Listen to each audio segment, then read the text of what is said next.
ओम दुम दुर्गाय नमः। जय माता की। स्वागत है आप सभी का हमारे चैनल पर।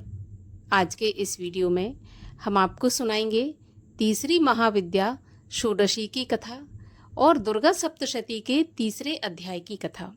हमारे चैनल पर आप सभी प्रकार की व्रत कथाएं और महात्मा सुन सकते हैं। इसके लिए आपको केवल हमारे चैनल को सब्सक्राइब करके बेल आइकन पर क्लिक करना है और आज की कथा अच्छी लगे तो लाइक करें, शेयर करें और साथ ही साथ कमेंट में जय माता दी अवश्य लिखें। आज है आषाढ़ मास की गुप्त नवरात्रि का तीसरा दिन, जिसमें तीसरे दिन की महाविद्या माँ षोडशी की पूजा की जाती है, अर्चना की जाती है। षोडशी, जिन्हें माँ त्रिपुर सुंदरी या ललिता देवी के नाम से भी हम जानते हैं, 10 महाविद्याओं में ये तीसरी देवी हैं। इन्हें 16 वर्ष की युवती के रूप में दर्शाया गया है और ऐसा माना जाता है कि ये 16 प्रकार की इच्छाओं का प्रतीक है। तीनों लोकों, आकाश, पाताल और पृथ्वी की बौद्धिक और भावनात्मक प्रशंसा को जन्म देती हैं। देवी षोडशी सौंदर्य, शक्ति और इंद्रियों को प्रसन्न करने वाली हैं। तीनों गुणों से परे मन, बुद्धि और चित्त के तीनों लोकों में निवास करती हैं। ये ब्रह्मा, विष्णु और शिव तीनों देवताओं का संयोजन भी मानी जाती हैं। इसीलिए इन्हें त्रिपुर सुंदरी भी कहा जाता है। पौराणिक कथाओं के अनुसार माँ षोडशी ने भंडा नाम के राक्षस को हराया था, जो कि भगवान शिव के क्रोध से उत्पन्न हुआ था। कथा के अनुसार भगवान शिव जब तपस्या में लीन थे तो कामदेव ने भगवान शिव की तपस्या भंग की और भगवान शिव ने अपने तीसरे नेत्र के द्वारा कामदेव को जलाकर भस्म कर दिया था, क्योंकि कामदेव ने भगवान शिव की तपस्या में बाधा डालने की कोशिश की थी। जब कामदेव भस्म हो गए और उस राख को समेटकर शिवगणों ने एक पुतला बनाया और उस पुतला को प्राण प्रतिष्ठित कर दिया। जब उस पुतले में प्राण की प्रतिष्ठा हो गई तो उसने भयंकर रूप ले लिया और पूरे ब्रह्मांड में अर्थात तीनों लोकों में आतंक मचा दिया। भंडासुर नाम के इस राक्षस ने जब आतंक मचा दिया तो सभी देवताओं ने माँ षोडशी से प्रार्थना की, जिन्होंने भंडासुर को मारकर देवताओं को उसके आतंक से बचाया था। माँ षोडशी की पूजा अर्चना करने से सभी प्रकार के ऐश्वर्य, धन, संपदा, सुख प्राप्त होते हैं, साथ ही मोक्ष की प्राप्ति भी होती है। 10 विद्याओं में ये एक महाविद्या ऐसी है जो इस लोक के सुख देने के बाद मोक्ष की प्राप्ति कराती है। बोलिए त्रिपुर सुंदरी माता की जय, षोडशी माता की जय।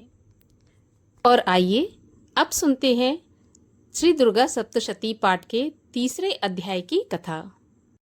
ऋषि बोले, महाअसुर चिक्षुर सेनापति ने जब यह देखा कि सेना तो इस प्रकार मारी जा रही है, तब उसे बड़ा क्रोध उत्पन्न हो गया और वह स्वयं भी अंबिका के साथ युद्ध करने निकल पड़ा।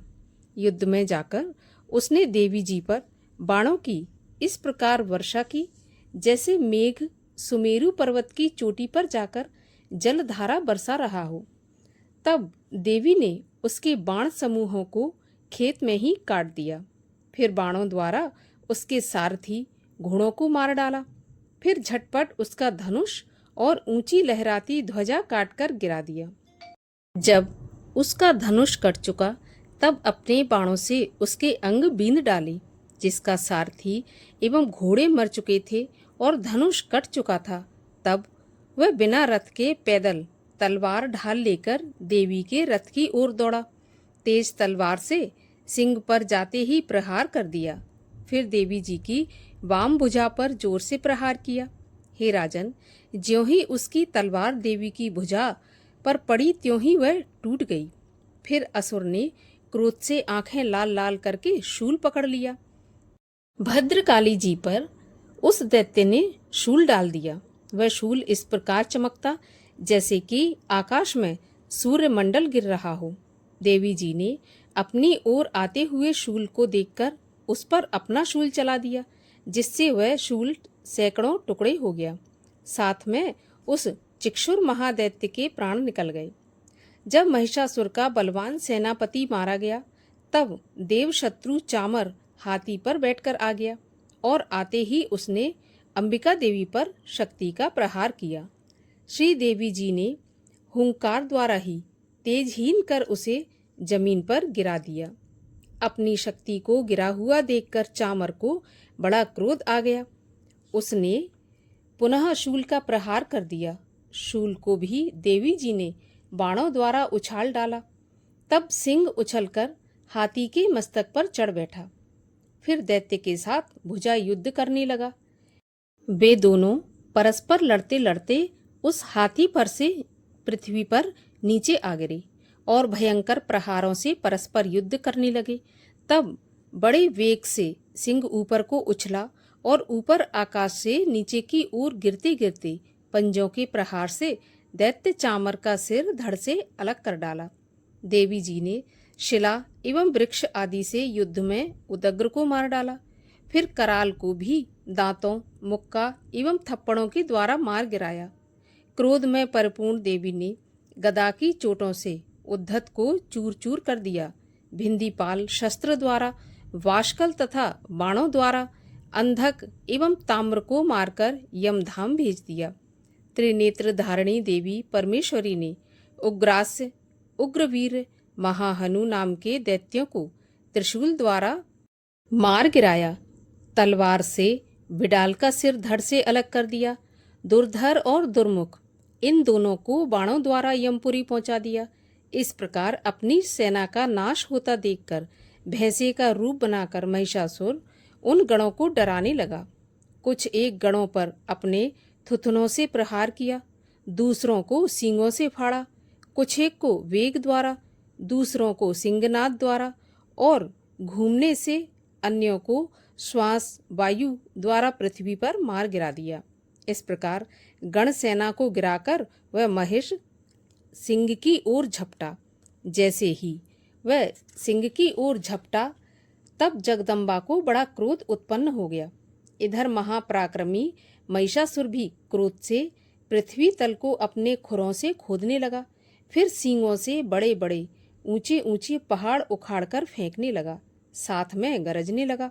वेग के साथ घूमने पर पृथ्वी क्षुब्ध होकर फटने लगी। उसने पूंछ से समुद्र पर प्रहार किया, जिससे क्षुब्ध होकर समुद्र पृथ्वी को चारों ओर से डुबाने लगा। चलायमान होते हुए सींग के द्वारा छिन्न भिन्न हुए बादल के टुकड़े टुकड़े हो गए। उसके श्वासों की कठोर वायु से उड़ते हुए सैकड़ों पर्वत आकाश से गिरने लगे। इस प्रकार क्रोधपूर्ण उस महादैत्य को अपनी ओर आता देखकर चंडिका उसे मारने के लिए क्रोध में आ गई। कुपित चंडिका ने उसकी ओर पाश फेंका व उसके द्वारा उस दैत्य को बांध दिया। तब तो उस महायुद्ध में बंधे उस दैत्य ने अपने महिषासुर रूप का त्याग कर दिया, झटपट सिंह के रूप में आ गया। ज्यों ही चंडिका उसका सिर काटने लगी, तब तो वह तलवार हाथ में लिए पुरुष दिखाई देने लगा। तब शीघ्रता से तलवार ढाल वाले उस पुरुष को अपने बाणों से देवी ने बींध डाला। अब वह एक बड़ा हाथी हो गया। अपनी सूंड से देवी के सिंग को खींचा और गरजने लगा। उसके खींचते समय अपनी खड्ग के द्वारा देवी ने उसकी सूंड को काट दिया। फिर वह महादैत्य भैंसे के रूप में आ गया और चराचर त्रिलोकी को सताने लगा। तो जगत माता चंडिका क्रोध में आकर फिर उत्तम मधुपान करने लगी और लाल लाल नेत्र करके हंसने लगी।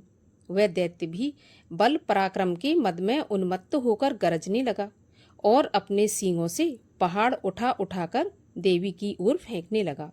देवी जी ने भी अपने बाणों के समूह से उसके फेंके हुए पर्वतों को चूर चूर कर दिया।